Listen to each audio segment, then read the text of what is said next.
Saya bersyukur saudara-saudara datang semua, ya, meskipun BBM naik, ya, mikor mahal, ya, dan mikor nggak ada banyak sekarang tapi larang, minyak goreng ya, terus ya banyak hal lah yang membuat kita semua orang susah, tapi jangan khawatir. Satu, bukan cuma Indonesia, di seluruh dunia memang gitu. Ya, ini memang seluruh dunia lagi mengalami hal yang seperti itu, ya. Jadi bukan salahnya Presiden Jokowi, memang situasi di seluruh dunia gitu, saudara. Lalu, ya, ini musimnya orang susah, dan kita belajar. Ya, ada pendeta dulu namanya Robert Schuller bilang tough time never last, but tough people do. Dalam pengertian saya tough time never last itu artinya masa yang sulit itu ada akhirnya, tidak akan terus-terusan. Ya, but tough people do. Tapi orang yang tekun, orang yang ulet tetap ada terus mengatasi masalah, bahkan keluar dari pemenang. Itu sebenarnya pada pagi hari ini saya ingin menyampaikan bangkit dari kegagalan. Markus pasal 5 ayat 25 sampai 34, mari kita baca bareng-bareng. Matius 5 ayat 25 sampai ayatnya yang ke-34.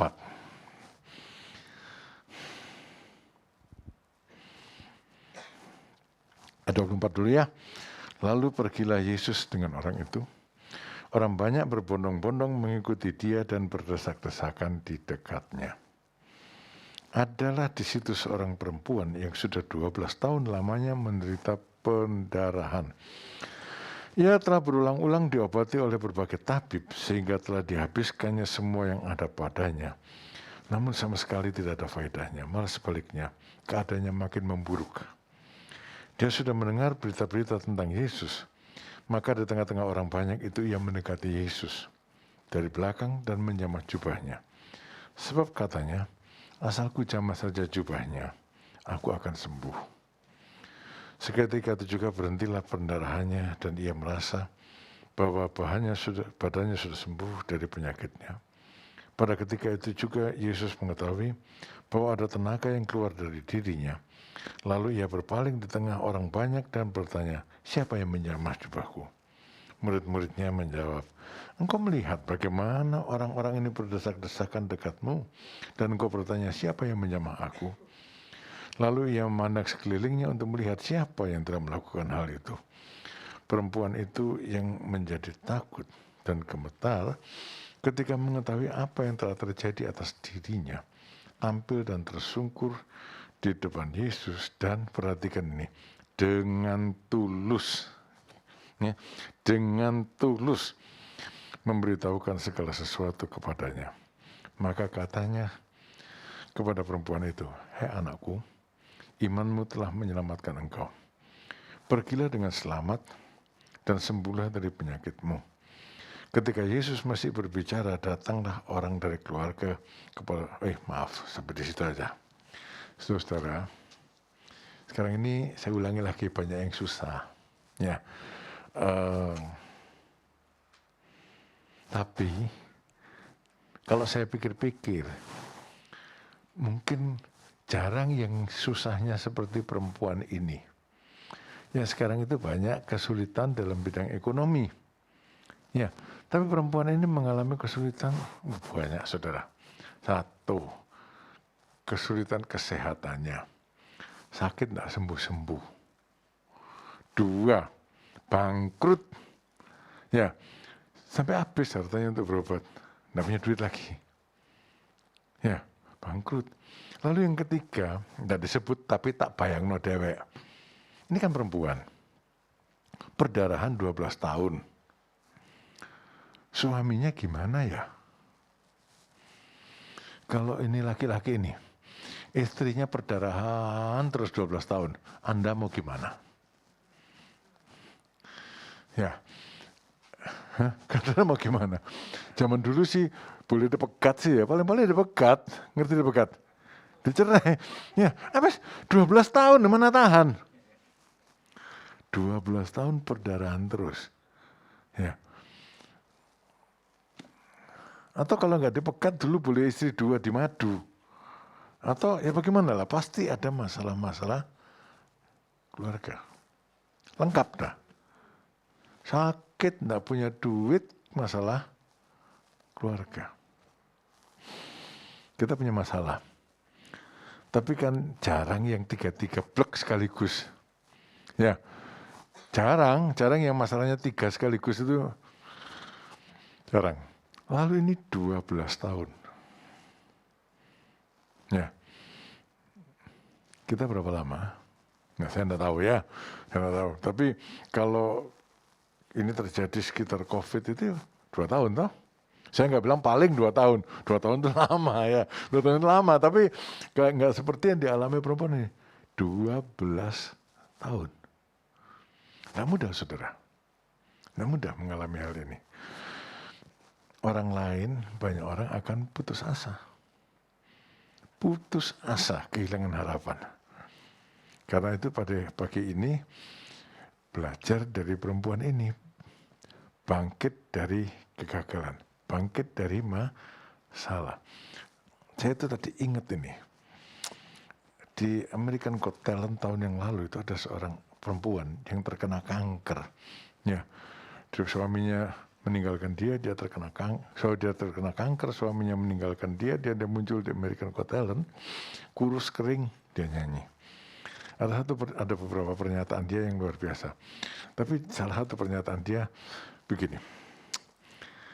Pada waktu ditanya, ya, kamu kok mukanya ceria aja gitu. Satu pernyataan dia bilang gini, ya, kita kan harus lebih besar dari masalah yang kita hadapi. Aku harus lebih besar dari masalah yang aku hadapi. Saudara, ya memang ya. Tapi banyak orang lebih kecil dari masalahnya, jadi ringsek karena masalah. Nah, belajar dari perempuan ini. Dia lebih besar dari masalah yang dialami. Jadi 12 tahun dijalani sampai ada pertolongan. Yuk kita lanjut. Dalam ayat 33 dan 34 tadi dituliskan, perempuan itu yang menjadi takut dan gemetar ketika mengetahui apa yang telah terjadi atas dirinya tampil dan tersungkur di depan Yesus dan dengan tulus memberitahukan segala sesuatu kepadanya. Maka katanya kepada perempuan itu, "Hai anakku, imanmu telah menyelamatkan engkau. Pergilah dengan selamat dan sembuhlah dari penyakitmu." Perhatikan di sini, dengan tulus. Dengan tulus. Ini sifat yang jarang sekarang, saudara. Ya, orang itu sekarang, tapi mulai dulu juga jarang lah orang tulus itu. Tulus itu tidak menyembunyikan apa-apa lagi. Dia dengan tulus memberitahukannya kepada Tuhan Yesus. Ya, saya tuh sering berdoa loh saudara. Tanya sama Tuhan, sebetulnya saya harus tahu hati saya, tapi memang hati itu sulit diduga. Tuhan, saya ini tulus enggak sih sebetulnya? Saya itu tulus enggak? Ya, itu satu masalah besar, ya, yang harus diatasi dalam kehidupan manusia. Tulus. Perempuan ini dikatakan dengan tulus. Itu sebabnya dia bisa bertahan. Orang tulus, saudara, dia bisa bertahan dalam segala sesuatu. Pikirannya ini tidak ruwet gitu, ya. Banyak orang itu belum apa-apa pikirannya sudah ruwet. Pada waktu ada masalah tambah ruwet lagi. Tapi bagi orang tulus segala sesuatunya sederhana. Bagi orang tulus segala sesuatunya sederhana. Tulus mencintai suami, tulus melayani Tuhan, tulus bekerja, tulus. Tadi saya baru mencintai suami ya, tulus mencintai istri, tulus dalam segala hal. Nah, lanjut dengan perempuan ini, saudara. Ya, jadi saudara, jangan mudah putus asa. Jangan mudah putus asa. Lalu kalau ditanya, kenapa kemarin gak gereja? Aduh, pusing. pusing. Ya, kenapa gak ibadah? Lagi pusing. Tapi ini saya gembira, saudara. Hari ini cingbing. Tapi dari pagi sampai siang ini penuh gitu ya. Saya baru sadar tadi, ini cingbingan ini. Karena saya tidak ada di cingbingi di sini, jadi saya nggak pernah ke kuburan sih ya. Nah, saudara, ingat ya, jangan mudah putus asa. Perempuan ini toh, dia tidak putus asa. 12 tahun berobat, pindah-pindah tabib, pindah-pindah dokter. Ya, dijalani. Sampai uangnya habis. Sampai bangkrut. Masalahnya tambah sekarang. Sakit, bangkrut. Nah, soal urusan suaminya nggak ditulis, tapi saya bayangkan sendiri. Saudara, sulit, situasinya sulit. Ya, saya tuh pernah punya teman gini loh, saudara. Saya tahu dia tuh kaya. Ya, punya uang lah gitu ya. Istrinya sakit ya. Saya bilang, waduh, waktu itu ya sudah lama sih. Waktu itu di Indonesia nggak bisa diobati. Saya bilang, ini di Indonesia nggak bisa diobati memang. Tapi kalau kamu ke Singapura bisa berobat, bisa diobati, bisa sembuh istrimu ini. Nah, dia tanya, kocon kira-kiranya habisnya berapa ya? Ya, saya sebut satu jumlah gitu ya. Ah, enggak lah, biarin aja. Tapi perempuan ini sampai uangnya habis, dia berusaha untuk sembuh. Biarin aja.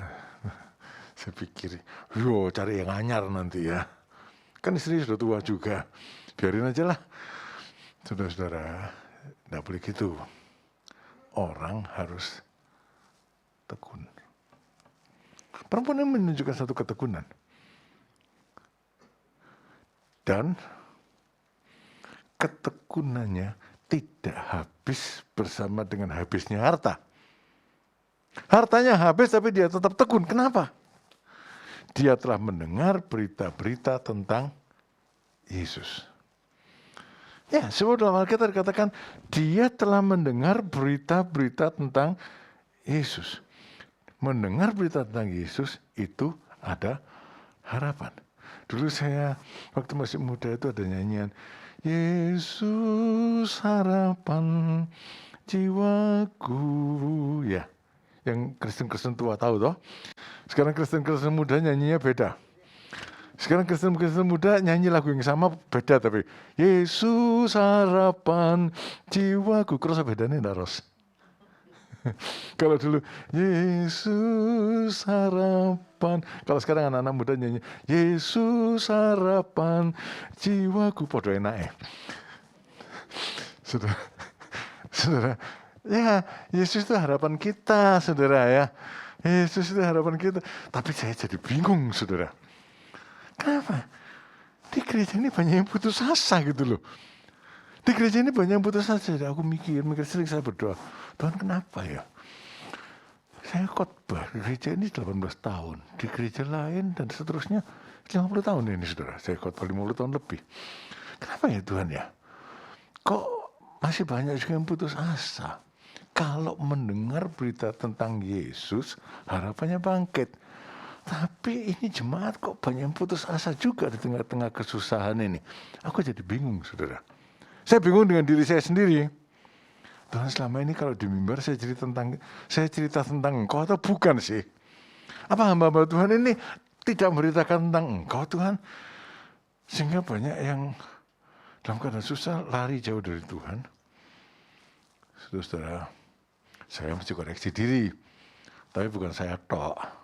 Ya, saudara juga harus dikoreksi diri, mbok menowo. Mungkin kita cerita tentang Yesus, saudara tidak mendengarkan.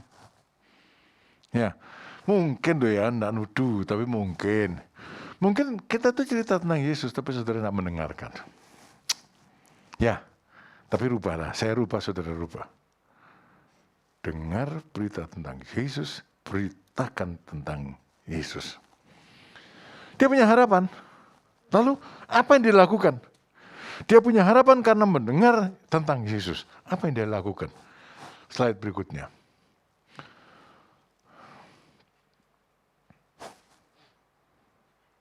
Terus. Satu, percaya akan firman Allah. Ya, apa yang dia lakukan? Dengar, percaya. Dia sudah mendengar berita-berita tentang Yesus lalu percaya. Tadi pagi ada satu pendeta WA sama saya. Ini kok soal terawan ribut terus sih, kata gitu ya. Banyak orang dengar tentang terawan dan percaya. Kan gitu. Banyak orang dengar tentang terawan dan percaya. Saudara, itu percaya. Ya, itu percaya. Percaya. Dia mendengar berita tentang Tuhan Yesus. Percaya. Dia sudah sakit lama, tadi saya sudah ngomong gitu. Tapi dia tidak kehilangan harapan. Dia mendengar berita tentang Yesus. Dan berita tentang Yesus ini yang dia percaya memberikan dia harapan baru. Saudara saya ini sakit. Saudara, betul saudara. Bukan saudara, ini saudara saya semua ini. Tapi dulur. Gitu ya. Sakit. Nah, ya dia mau ke dokter tadi yang saya sebut itu. Ngantri, lama, mau. Bayarnya mahal, mau. Ngantri lama, bayarnya mahal, mau. Ngantri lama itu bukan ngantri jatuh jam 5 dipanggil jam 12 malam, enggak. Ngantrinya 3 bulan. Ngantrinya itu 3 bulan, gelem. Nah, saudara, dia dengar kabar tentang Yesus. Lalu, kalau percaya datang toh. Kalau percaya datang. Suruh nunggu datang juga. Betul enggak? Kalau percaya datang. Kita terlalu sering dibilang kalau terima pertolongan Tuhan itu segera. Ya betul juga. Tapi segera ditolong pada saat seseorang datang pada Tuhan. Iya, pada saat seseorang datang pada Tuhan. Perempuan tadi dikatakan satu hal yang perlu itu percaya dengan tulus. Dengan tulus namanya percayanya nggak pakai alternatif. Namanya percayanya nggak pakai alternatif. Bunder percaya pada Tuhan. Ya, bunder percaya pada Tuhan. Dulu ada satu pendeta namanya pendeta Steve Damaris, orangnya di Bandung dulu, mungkin sudah pernah dengar ya. Dia bilang pada waktu dia mulai melayani, dia tuh takut suruh doakan orang sakit itu. Tapi terus dia bilang, saya mesti percaya sama Tuhan dengan bulat. Tuhan ini podo isi nih loh, Tuhan tak doain ini. Nek gak sembuh podo isi nih katanya. Ngerti? Sama malunya Tuhan, tak doain dia karena dia datang dan saya percaya padamu. Tidak ada alternatif lain. Namanya percayanya bulat. Tulus. Ini dilakukan oleh perempuan ini. Ya, dia bangkit. Dia memiliki harapan baru, dia percaya. Lalu, slide kedua, dia usaha dengan tekun. Dia usaha dengan tekun. Ia telah berulang diobati berbagai tabib sudah sehingga ia dihabiskan semua yang ada padanya. Terus maka ada tengah-tengah orang banyak itu yang mendekati Yesus dari belakang dan menyamai jubahnya. Saudara-saudara, ini namanya orang tekun. Ini namanya orang tekun. Kenapa? Banyak orang itu kalau datang kepada Tuhan itu gampang no. Ya, gampang no. Ya, jadi maunya itu pokoknya kalau saya doa sama Tuhan harus dijawab, kalau nggak dijawab ya sudah, mutung. Saudara-saudara, perempuan ini enggak gitu. Dia tekun mencari tabib, dia tekun mencari Tuhan. Gini, maksud saya gini, dia cari tabib itu tekun. Cari ke sana kemari. Tapi pada waktu dia cari Tuhan, dia cari juga dengan tekun. Kenapa begitu? Hari itu dia dengar Tuhan Yesus datang. Lalu dia mau menghampiri Tuhan. Ternyata orang berdesak-desakan di sekeliling Tuhan. Tuhan Yesus itu disenggol di sana sini. Namanya orang berdesak-desakan di sekeliling Tuhan. Nah kalau dia nggak tekun kan bilang, wes nanti ayolah, nanti sajalah, tunggu nanti kalau ada waktu, kalau ada ludang gitu ya. Kan Kan bisa, kenapa mesti berdesak-desakan? Nanti tunggu kalau rada ludang. Saudara, ada baiknya kadang-kadang kita yang tunggu kalau rada ludang, ngantri minyak misalnya ya. Buat apa sih? Buat apa sih gitu ya. Tapi kalau mencari Tuhan jangan tunggu ludang, saudara. Ya, harus usaha dengan sungguh-sungguh. Di saat itu juga orang ini saya bayangkan itu. Dia mendesak ke dekat Tuhan Yesus. Itu berarti menyingkirkan banyak orang. Saudara, banyak orang Kristen cari-cari alasan. Tapi kalau nggak ditolong Tuhan ngomel. Contohnya ke apa cari alasan? Kita itu kalau ibadah kan dibatasi. Ya toh? Dibatasi, cari alasan. Itu di grup sudah 30, besar saya nggak datang ya, katanya cuma 30. Siapa sih ngomong? Itu kan bisa ditambah. Pokoknya kalau mau cari Tuhan ada saja cara toh. Ya, ada nggak sih pernah gitu? Ditanya kenapa minggu kemarin kok nggak datang? Itu saya sih mau ngisi, tapi di grup sudah 30, ya wes lah. Nggak ada tempat. Kalau nggak ada tempat ya berdiri, nggak apa-apa lah. Kita itu kan sekarang jadi GSJS. Apa? Gereja 1 jam saja. Ngadeg sejam mau kenapa sih? Ya, berdiri sejam kenapa sih? Ya, dia itu berdesak-desakan mencari Tuhan. Ya, sungguh-sungguh mencari Tuhan. Dan saudara-saudara, yang sungguh-sungguh dapat upahnya. Ya, ya, ya. Dia bilang gak repot-repot. Pokoknya bisa nyenggol Tuhan aja saya sudah sembuh. Itu namanya slide berikutnya. Bertindak dengan iman. Itu bertindak sesuai dengan imannya. Sebab katanya, asal ku jamah saja jubahnya, aku akan sembuh. Itu namanya bertindak sesuai dengan imannya. Pendeta sering tanya, saudara percaya? Kurang keras. Percaya? Kurang keras. Percaya? Semua teriak percaya, ya amin gitu ya. Tapi tidak bertindak sesuai dengan iman. Saudara, kita perlu bertindak sesuai dengan iman kita. Menghampiri Tuhan Yesus tidak semudah yang kita bayangkan. Meskipun Tuhan Yesus ada di mana? Karena dia sekarang roh. Justru di situ sekarang kesulitannya. Kalau dulu menghampiri Tuhan Yesus lebih mudah. Karena dia kelihatan badannya, tapi susah. Kalau dia di Kapernaum, dia tidak ada di Nazaret. Kalau dia di Kapernaum, dia tidak ada di Yerusalem. Ya, susah juga jadinya. Kalau sekarang menghampiri Tuhan Yesus itu gampang.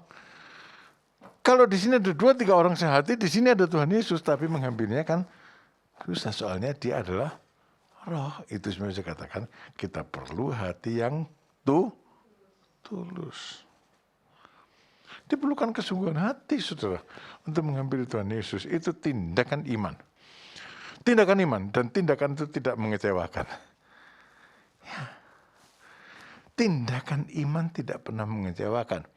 Tapi datangnya pada Tuhan Yesus. Gini saudara, kita itu ke gereja. Tapi apa kita datang pada Tuhan Yesus? Nanti dulu. Kan gitu. Saya ini membaca Alkitab itu puluhan kali, saudara. Berpuluh-puluh kali saya baca Alkitab dari awal sampai akhir. Tapi kalau membaca kitab Injil itu memang tak kebeti aja, ngerti kitab Injil.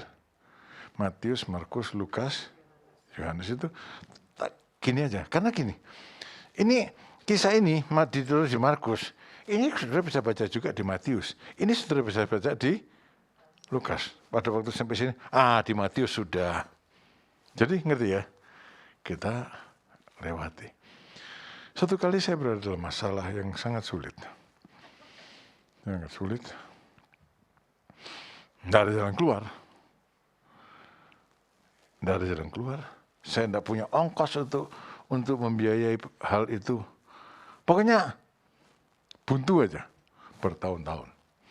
Saya berdoa dan ya kenyataannya segitu aja. Ya. akhirnya saya datang kepada Yesus. Yesusnya ya, Yesus yang mana ya? Jadi saya mikir, saudara. Yesus yang mana ya? Saya mikir terus saya bilang, di Alkitab itu ada beberapa kitab yang ceritanya tentang Yesus saja. Tapi sering dilewatkan. Matius, Markus, Lukas, Yohanes. Matius, Markus, Lukas hampir sama semua isinya. Yohanes ayatnya dowo. Panjang-panjang. Kita berlewati, saudara. Ya. Matius, Markus, Lukas, Yohanes, Matius, Markus, Lukas, bosen nih, isinya meh podo. Baca Yohanes mesti mikir. Jadi bacanya kan kebet gitu. Jadi satu kali saya bilang, sudah, saya mau kenal Tuhan dengan lebih baik dah. Saya mau menghampiri Tuhan dan waktu itu saya hasilnya pasti kenal Tuhan dengan lebih baik. Jadi saudara, saya baca, saya beli Alkitab baru, saya khusus baca kitab Injil itu. Saya beli Alkitab kecil itu tak kantongi, kemana-mana tak baca kitab Matius, Markus, Lukas, Yohanes, Matius, Markus, Lukas, Yohanes. Dan dari situ berkali-kali saya baca keempat kitab ini. Yang berkesan pada saya pertama apa? Tuhan Yesus itu penuh belas kasihan. Karena belas kasihan dia menolong. Tergeraklah hati oleh belas kasihan maka dia menolong. Nah, datang kepada dia yang berbelas kasihan. Baca lagi dan saya bilang, iya ya. Susah juga kalau saya dibilang datang kepada Tuhan, sudah datang kepada Tuhan. Kenapa? Tuhan Yesus itu mengajar. Kalau saya percaya pada dia, ajarannya pasti dilakukan. Ternyata ajaran Tuhan Yesus itu kan dilupakan saja. Saya, saudara, enggak.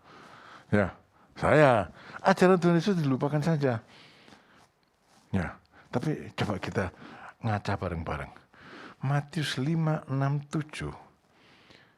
Itu berisi ajaran Tuhan Yesus tentang hidup dengan iman. Mewujudkan iman dalam kehidupan. Pikir, ini aja kayaknya saya nggak bisa ngelakukan. Bukan nggak bisa, lupa, diabaikan. Gimana saya bilang saya datang kepada Tuhan Yesus? Coba saudara nanti baca dengan hati terbuka. Matius 5, 6, 7. Mana yang sudah dilakukan? Saudara, bagi saya ya, itu adalah satu kesalahan terbesar. Dan sejalan dengan pemahaman ini, maka cara datangnya kepada Tuhan beda. Tadinya minta, sekarang minta ampun. Sebab apa? Omongannya nggak digugu, nggak ditiru. Perkataannya tidak diperhatikan. Gitu datang pada Tuhan Yesus. Kalau saudara datang ke dokter, omongannya saudara perhatikan. Nanti sembuh. Kan gitu. Diharapkan sembuh. Datang kepada Tuhan Yesus katanya, omongannya nggak diperhatikan. Kapan ada pertolongan? Itu kan mustahil, saudara. Itu kan mustahil. Itu kan mustahil. Tapi kalau kita datang pada Tuhan Yesus, pasti ada pertolongan. Ada nyanyian toh? Nyanyian itu dari benar itu, nyanyian yang benar itu ya. Alkitabiah, dasar Alkitab. Ketika aku berbeban berat, ku datang kepada Yesus. Ya lah, pernah nyanyi dulu ya. Nah, tapi mari hari ini kita wujudkan. Bukan cuma hari ini toh, seterusnya kita wujudkan. Bangkit dari kesusahan, bangkit dari kegagalan karena saudara lebih besar dari kesusahan, saudara lebih besar dari masalah saudara kalau saudara di dalam Tuhan Yesus. Datang kepadanya. Saudara tidak akan gagal karena kita tidak dilahirkan baru oleh Tuhan untuk gagal. Ya, kita dilahirkan baru bukan buat gagal, tapi untuk hidup kekal, untuk hidup berkemenangan. Sementara kita masuk perjamuan kudus, mari saya minta saudara-saudara yang melayani perjamuan kudus, worship leader, singer, Pak Amos, musik, semua maju ke depan. Saudara kita akan masuk dalam perjamuan kudus. Saudara yang melayani perjamuan kudus, saya undang ke depan. Kita nyanyikan satu lagu.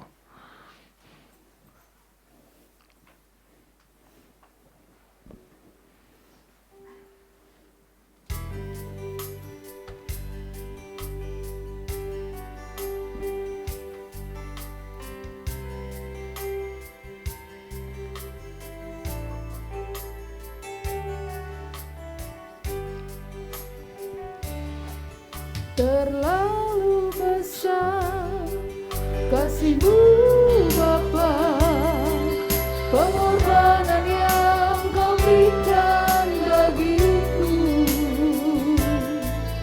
Terlalu mahal darah-Mu Yesus, tercurah untuk menebus hidupku.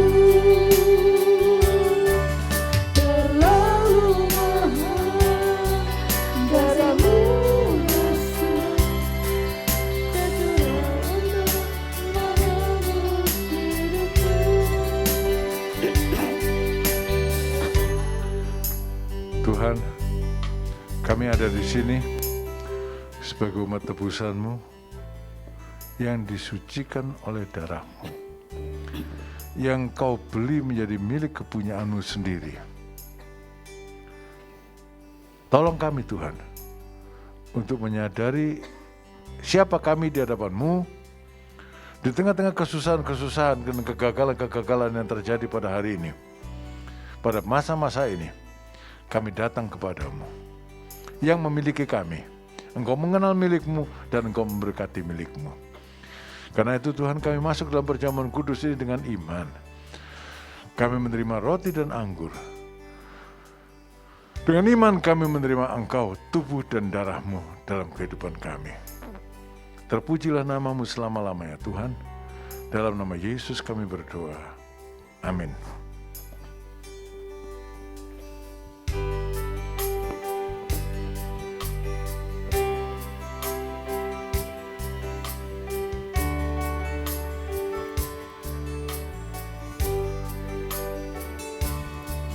Terlalu besar kasih-Mu Bapa, pengorbanan yang Kau berikan bagiku.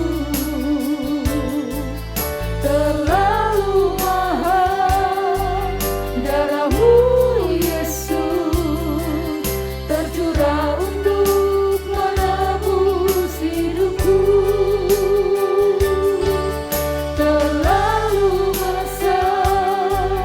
Kasih-Mu Bapa, pengorbanan yang Kau berikan bagiku. Terlalu mahal darah-Mu Yesus, tercurah untuk menebus hidupku.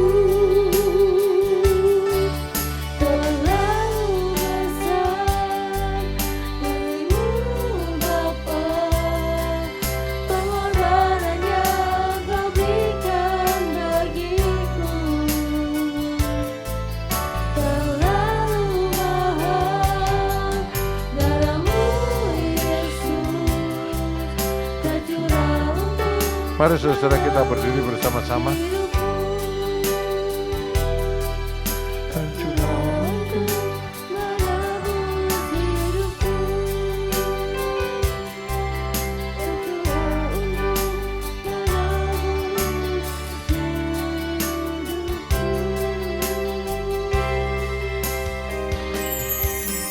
Saudara,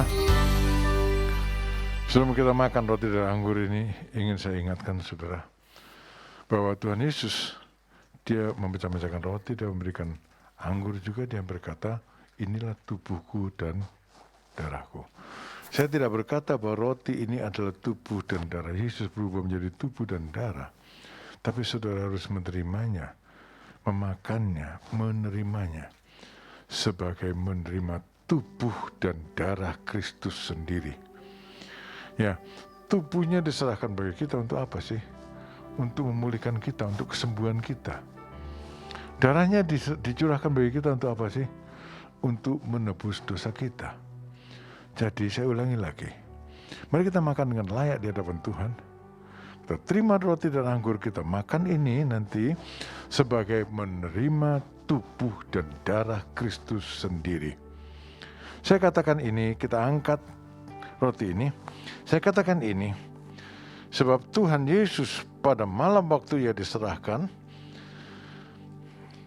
dia mengambil roti, dan sesudah itu ia mengucapkan syukur atas roti itu. Ia memecah-mecahkan roti itu dan berkata, inilah tubuhku yang diserahkan bagi kamu. Perbuatlah ini menjadi peringatan akan aku. Makan roti ini dengan mengingat Tuhan Yesus Kristus. Dalam nama Tuhan Yesus.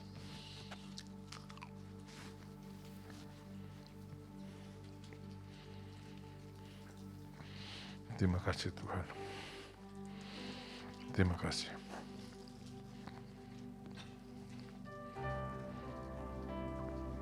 Mari kita angkat cawan ini. Demikian juga ia mengambil cawan sesudah makan lalu berkata, cawan ini adalah perjanjian baru yang dimeteraikan oleh darahku. Perbuatlah ini setiap kali kamu meminumnya menjadi peringatan akan aku. Kita minum dalam nama Tuhan Yesus Kristus.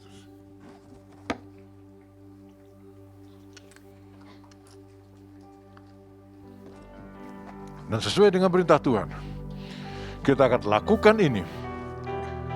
Setiap kali makan roti ini dan minum cawan ini, kamu memberitakan kematian Tuhan sampai ia datang. Kita akan lakukan ini sampai Tuhan Yesus datang. Terlalu besar.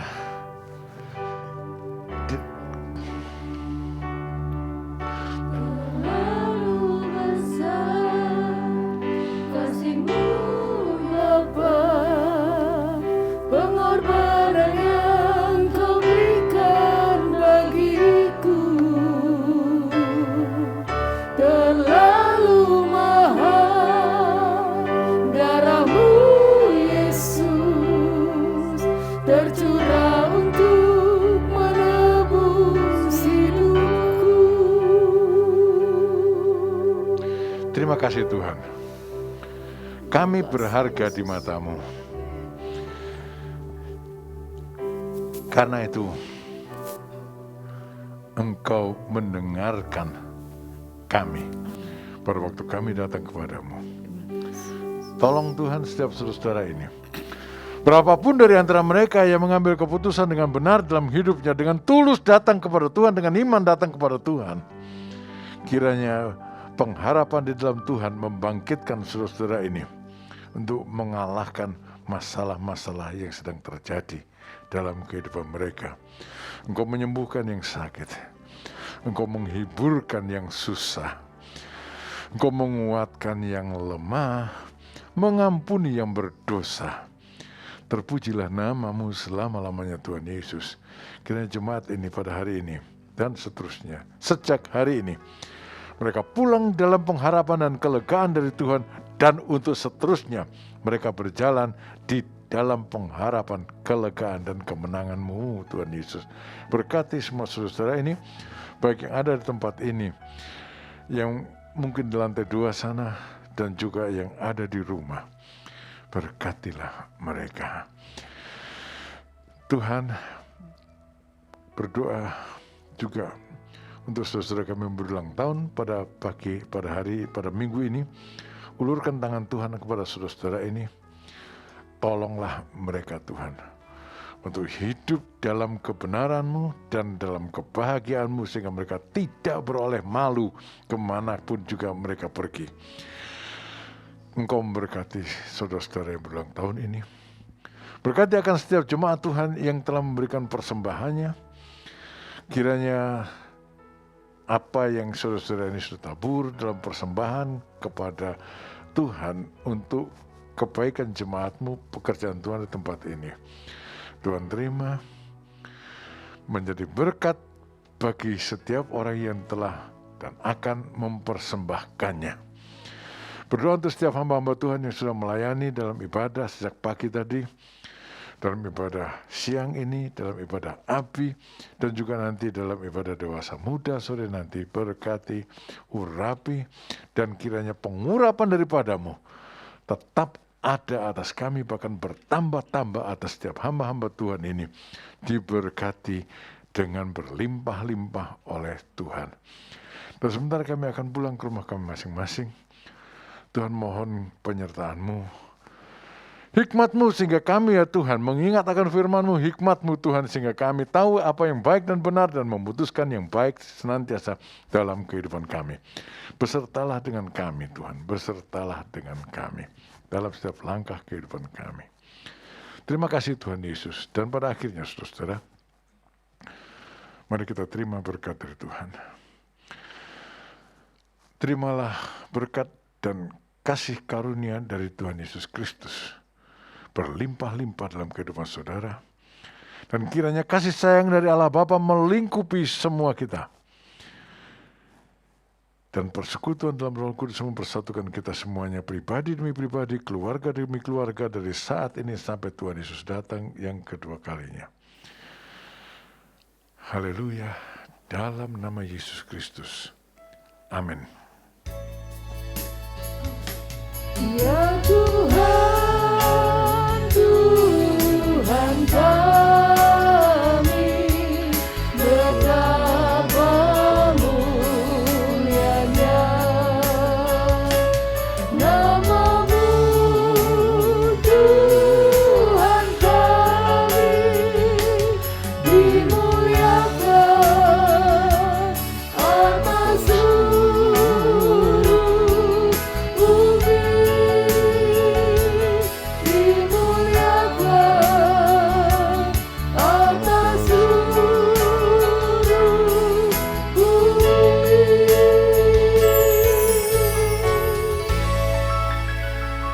Selamat siang saudara yang di rumah-rumah, yang ada tempat ibadah ini. Tuhan memberkati saudara. Sampai ketemu minggu depan. Terima kasih pelayanannya.